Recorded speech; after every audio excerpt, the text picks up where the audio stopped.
significance of glycolysis. Then we will talk about inhibitors of glycolysis, few inhibitors and application, their application of that inhibitors. Okay, so these are the main. And then we will talk about a very important compound. It's called 2,3-BPG. You have studied 1,3-BPG. You have studied what? This glyceraldehyde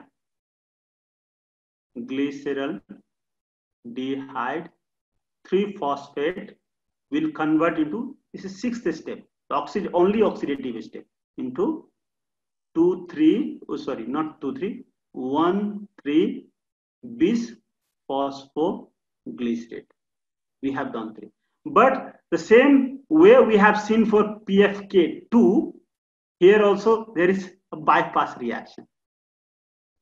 This glyceraldehyde 3-phosphate, not here, the bypass reaction is here. So it will convert into this. This 1,6-bisphosphate will come 2,3-BPG. 1,3-BPG will convert into 2,3-BPG. BP. So we'll talk about this reaction. Simple, one reaction. Okay. So this is, and this is a very important compound. This is a very, very important compound for RBC. For very, very important compound. We will need this compound during respiratory system. This compound, what will do? This compound actually increases oxygen delivery of this RBC. Increases oxygen delivery. So in high altitude people, this compound is very high. 2,3-BPG is very. That is why this is the important concept of clinical significance of glycolysis. Now we'll talk about the enzyme, few enzyme deficiency. We'll talk about a very, very important enzyme deficiency, pyruvate kinase deficiency. We will talk about MODY, maturity onset diabetes mellitus, MODY 2. And then we will talk about this phosphofructokinase deficiency, Tarui disease. So we're talking about the inhibitors of glycolysis. So let me again draw the structure of the flow of chart of glycolysis. I will draw G only. Okay, you will understand G for glucose. Glucose 6-phosphate. Then glucose 6-phosphate is fructose 6-phosphate. Fructose 6-phosphate is fructose 1,6-bisphosphate. And this is DHAP. And this is glyceraldehyde. Glyceraldehyde 3-phosphate. Dehyde 3-phosphate. And this is a reversible reaction, triisomerase. So this will form 3-phosphoglycerate. Sorry, 1,3-bisphosphoglycerate. Okay, the bisphosphoglycerate, and then this bisphosphoglycerate will convert into 3-phosphoglycerate, 3-PG. I'm writing this just 3-phosphoglycerate, and then this 3-phosphoglycerate will convert into 2-PG, and then 2-PG is converted into PAPE, phosphoenol pyruvate. Then PAPE converts into pyruvate. So you can see, I'll tell you, this is the 9th enzyme is enolase here. You will see this 9th enzyme is enolase. Here you will see there is actually removal of water. So there is removal of water. As this is actually reversible reaction. So if you go opposite way, there will be addition of. This is done by enolase. Now you see this enzyme is understand this concept, and this second, there is the second inhibitor, arsenic acid. Arsenate, you know, arsenate poisoning. So this arsenate will inhibit this reaction. So this is what phosphoglycerate dehydrogenase, PGD. This is where you will see production of NADH. So this step and this step will be inhibited by this glycerate, because arsenate is similar to phosphate. You know, phosphate is added there. So this arsenate will inhibit this reaction, and this fluoride will inhibit this. So what is the significance here of this two inhibitor? This enzyme inhibition is responsible for arsenic poisoning.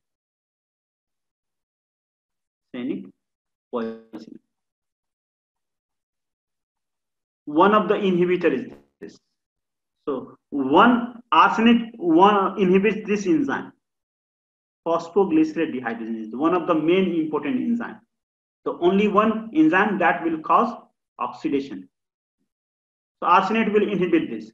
More than iodoacetate, arsenate is more important, because you know arsenic poisoning. You must have heard about arsenic poisoning. So this is arsenic poisoning. Now, I'll tell you about fluoride. Fluoride inhibits this enolase. So what happens? This fluoride, you know, the fluoride, when this is actually used for blood collection. You know, blood is collected here inside the test tube. Blood is collected inside the test tube, and this blood has RBC, and you know RBC utilize glucose. So when you store blood, and you know after collecting blood, there is a time lag before test is done. Maybe after collecting, the test will be done after 1 hour. So what will happen? This RBC can utilize the glucose that is there inside the blood. So if RBC utilize glucose, so what will happen? Glucose level will fall. So even if you do the test will not be proper. And that is why what you do, you add fluoride in this vial. You can see the vial name, EDTA fluoride vial. You can see this is fluoridated vial. And you add the fluoride in vial. What will do this fluoride will do? Fluoride inhibit this enzyme. When it inhibits this enzyme, whole glucose utilization will be inhibited by RBC. So glucose will be protected by addition of fluoride. So this is the actually laboratory use of fluoride. We use laboratory we use fluoride. And these are the two significance of inhibitor of glycolysis. One is arsenate, other is fluoride. Remember, this fluoridated vial is used for diagnosis of diabetes in order to do blood test. So you can see it inhibits enolase by inhibiting glycolysis. So addition of enzyme inhibitor to blood inhibits glucose utilization in vitro, means inside the test tube. So prevent false low value. So this is the purpose of fluoride use in the vial. Remember, this is a very important test, very important implication of fluoride. When you go in clinical setting, you will see you will find a laboratory using this vial, fluoridated vial, to do test for diabetes, to do glucose test for diabetes. So this is another reaction I will do. So now we will see the synthesis of 2,3-BPG. 2,3-BPG, as I have told you in significance. So significance is not shown. So one of the significance, we will talk about the synthesis of 2,3-BPG. Now, how the synthesis of 2,3-BPG happens, I will tell you here on this, because we have blank space. So I will show you. So as you know, this synthesis, do you know glyceraldehyde? Okay, glyceraldehyde. From glyceraldehyde 3-phosphate, what is synthesized? You know, 1,3-bis-phosphoglycerate. Yes? Yes, you know this. So from this it is synthesized and NADH is produced. Don't you know this reaction? Yeah. Yes, you know this reaction. So from this, what is synthesized? You know what is synthesized. But in RBC, I am talking about RBC. So RBC has a special enzyme that will convert this into a different type of compound. This is called phosphoglycerate mutase. This is a mutase. I told you what is what does mutase do? Mutase just change the phosphate position in the molecule. Here 1,3-bis-phosphoglycerate will be converted into 2,3-bis-phosphoglycerate. Now this 2,3-bis-phosphoglycerate will convert directly into 2-phosphoglycerate.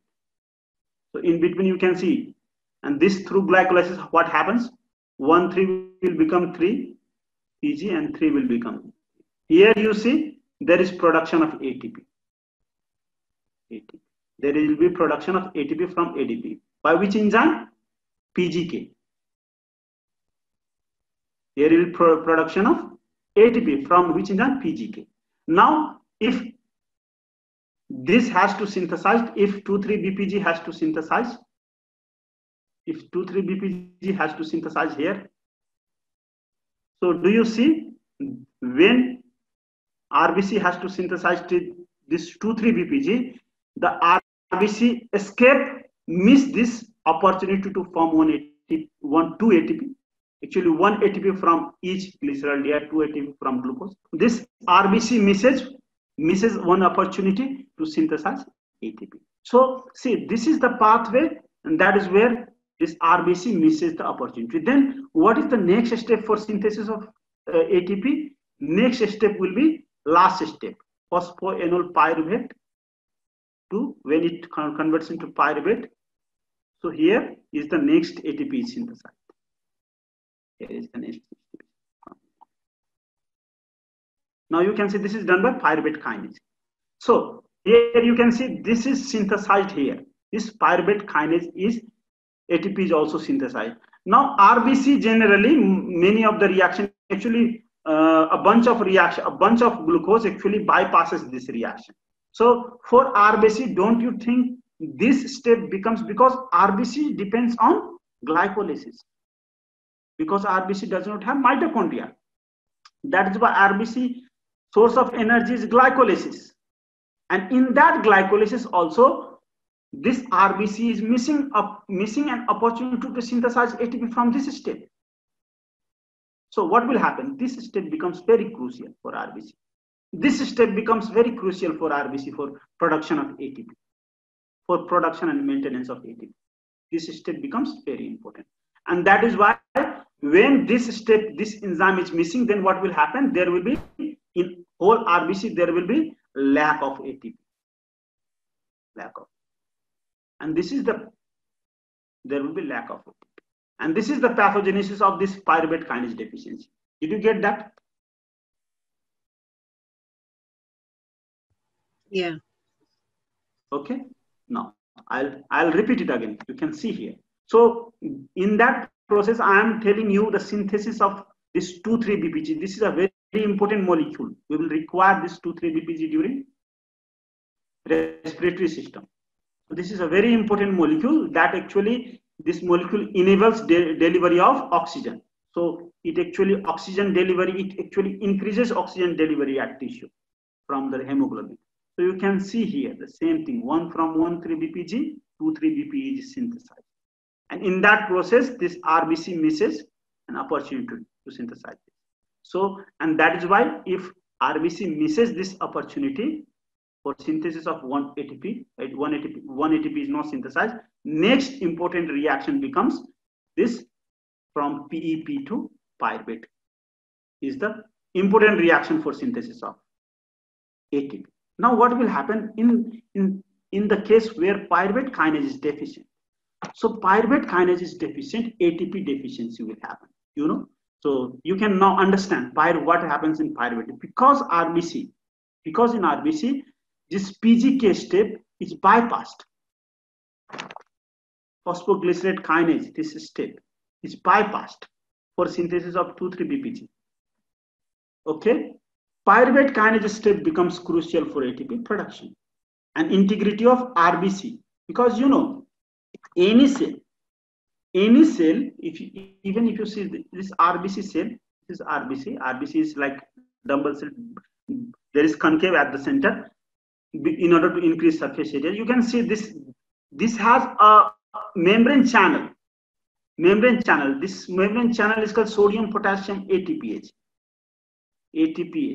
And this sodium potassium ATPase, what does it do? It maintains potassium, high potassium actually level inside the cell, and low potassium inside, the low sodium inside and high potassium, and outside there will be high sodium, low potassium. So this channel maintains this. And this channel require ATP. If ATP is deficient, so if there is deficient ATP, low, what will happen? As a consequence, there will be damage to membrane. There will damage to membrane, because there will be damage to this transport transporter. So if damage to membrane happens, what will happen? Membrane integrity is lost. Integrity is lost. And there will be inward flow of sodium. Inward flow of, with sodium, always there will be inward flow of water also.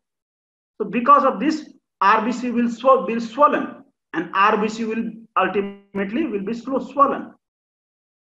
RBC will be swollen, and RBC will lyse. So this lysis of RBC happens because of, in one step, if we have to tell, so what will happen? Lack of ATP will cause lysis of RBC. You know why lack of ATP. So this is the reason you will see hemolytic anemia in pyruvate kinase. This is a very important concept. This is a very important disease condition. This is inborn error of metabolism. Okay, remember, this is an inborn error of metabolism. So genetic, this is a genetic disorder. This genetic disorder is transmitted by autosomal recessive pattern, and this is because of deficiency and defect in enzyme gene called pyruvate kinase gene. Because of that, there will be defective pyruvate kinase, and this defective pyruvate kinase will lead to reduced ATP and lysis of RBC. So you can see this presentation. So you can see here hemolytic anemia due to lysis of RBC, usually associated with precipitating factors, especially when oxidation stress infection during this happens during the more rapid breakdown of RBC happens during infection and oxidative stress. And there will be no hinge bodies. What is hinge body? So hinge body is, I have described this hinge body. Hinge body is nothing but accumulated this hemoglobin. So these are hinge body. Accumulated hemoglobin can be seen after staining in the slide. So no hinge body. This will be vacant like this cell. There is also hinge cell. So vacant, you will see vacant cell. In this condition, in pyruvate kinase deficiency, you will not see such type of cell with granule. You will see vacant, empty cell. So this is type of hemolytic anemia you will see in such cases. So usually you cannot, genetic disorder are very difficult to treat. So you take precaution, you give blood, actually you transfuse blood if there is low hemoglobin. That is what you can do. You cannot treat the condition completely. Now, the second disorder you will see, the disorder because of deficiency of phosphofructokinase, a very most important enzyme in liver. When this is deficient, see, this fructose 6-phosphate will not be converted into fructose 1,6-bisphosphate. So what will happen? This fructose 6-phosphate and glucose 6-phosphate will be accumulated in the cell, and this will cause many problems. This accumulated glucose 6-phosphate and fructose 6-phosphate will cause many problems. Especially, it will cause, actually, this is because of this, glycolysis will be inhibited. And glycolysis will be inhibited, and that is why in glycolysis, if glycolysis is inhibited, RBC, hemolysis, you will see hemolysis, because our glycolysis does not happen in muscle, and that is why when you do exercise, so you will have, you will not be able to do exercise, because exercising muscle need glucose. Exercising muscle extract energy from glycolysis. That is why exercise intolerance, hemolysis, these are the presentation you will see. And hyperuricemia also will be associated in many conditions. Actually, this disorder is, the pyruvate kinase is much more important than this thyroid disease. So pyruvate, remember pyruvate, don't forget this pyruvate kinase. That's why you can see thumbs up here. Pyruvate kinase is much more important than this thyroid disease. Just remember, this deficiency of this will cause thyroid disease. That's it. And it will cause inhibition in glycolysis. So these are the important things. Now, the second important is MODY2. So after this pyruvate kinase, MODY2 is also important. So this is a very easy type of disorder. You will not have this big problem. See, I have already told you this glucose, this is liver. Liver has glucokinase. Okay, GK, glucokinase. And normally glucokinase has low affinity in comparison to brain hexokinase. Okay, this has low affinity, and that is why during fasting condition this glucokinase does not touch glucose. Now in this disease, what will happen? Because of mutation in glucokinase, there is low affinity. This glucokinase will have still more, lower affinity. Affinity will decrease. Affinity will decrease still more. Okay, so there is one affinity. Actually, there will be two affinity here. Again, affinity will decrease here. So because of mutation, still affinity will decrease still further. Okay, you can see more decrease in affinity. The previously also it has low affinity, and then the affinity will decrease furthermore. Okay, it becomes further less in its affinity with glucose. So that is why. So what will happen? I have told you a graph of glucokinase. There will be this type of graph. There was this type of graph. So up to certain condition, it will not bind. After a certain condition, there will be sudden jump. But what will happen because of this decrease in deficiency? There, this curve will shift like this. So the concentration of glucose up to which it will not have affinity will increase. So you can see, you will see mild. That is why you will see mild type of diabetes. You will see mild type of diabetes. You will see glucose concentration in blood increasing up to in between 126 to 144. So there will be marginal high glucose, but in generally this does not require treatment. Just understand the condition and suggest to counsel the patient. That's it. So this, in this condition, you will see marginal high glucose. Why? Because glucokinase affinity is further decreased, and that is why. You have to increase the glucose concentration to satisfy this enzyme. So if glucose concentration is increased, this is diabetes. So you can see, read this. So fasting, marginal high glucose level. Okay, it is marginal high glucose, slightly high glucose level you will see during fasting condition, because threshold insulin secretion is increased, and then you will have like this. So this is because of, this is an autosomal dominant disorder. Okay, and this is because of deficiency of enzyme glucokinase.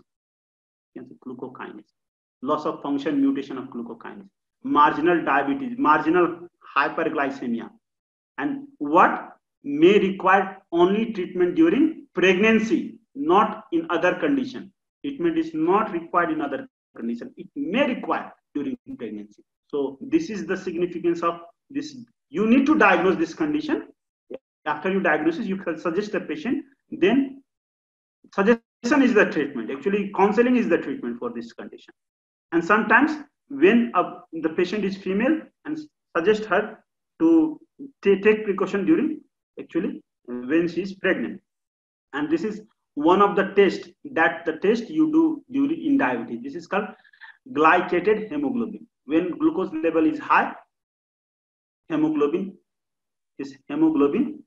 in hemoglobin glucose will be added, actually bind with the hemoglobin. Glucose binds with the hemoglobin, and this is called glycated hemoglobin. Other fancy name is, actually it is not fancy name, it is a name like you can use it as fancy name. You can memorize this name, HB for hemoglobin A1C. This is a blood test. Just remember this, HbA1c is a blood test that is done in diabetes. Blood test that is done in diabetes. So can we solve this question now? So 64-year-old hospitalized, okay, so male hospitalized with severe abdominal pain, hypertension, begin to abdominal pain, hypertension, and hyperventilate. You begin to hyperventilate. Laboratory testing reveal metabolic acidosis with increased anion gap. Anion gap you will study in MD2. Just remember, metabolic acidosis will have high anion gap, and then high plasma lactate level. So you know why plasma lactate level. So from this you will solve the question. These patients finding are best explained by lower activity of which of the following? Don't you remember this? Glucose will convert into pyruvate and then lactate. So when this pyruvate is not PDH, enzymes of Krebs cycle, ETC, electron transport chain, oxygen, if there is problem in any, do you remember this model? So this will lead to blockade here, will lead to deviation of this pyruvate towards lactate. So lactate production you will see. Now just answer this question, which is the answer? This is also enzyme of glycolysis. See, these are the simple logic you need to apply. This is also enzyme of glycolysis. This is also enzyme of glycolysis. This is also enzyme of glycolysis. This is also part of enzyme of anaerobic glycolysis. So you will see pyruvate dehydrogenase is the enzyme after pyruvate oxidation. Pyruvate, so that is involved in oxidation of pyruvate. Any enzyme that is deficient, which will oxidize pyruvate, will lead to lactic acidosis. So simply you need to take this. Any enzymes of this Krebs cycle or PDH will lead to, this is the answer. Now pyruvate dehydrogenase deficiency is very important. This will cause, this has two components. I am telling you, just remember, neurological, this is also very important. Neurological metabolic acidosis. So this is called neurometabolic disease. Pyruvate dehydrogenase is called neurometabolic disease. Remember, pyruvate dehydrogenase is called neurometabolic disease. In one term, you memorize this, neurometabolic disease. So if you, whenever you see this lactate and neurological finding any, so this is depression type of condition. So this is neurometabolic disease. And you can see this pyruvate because this is the answer.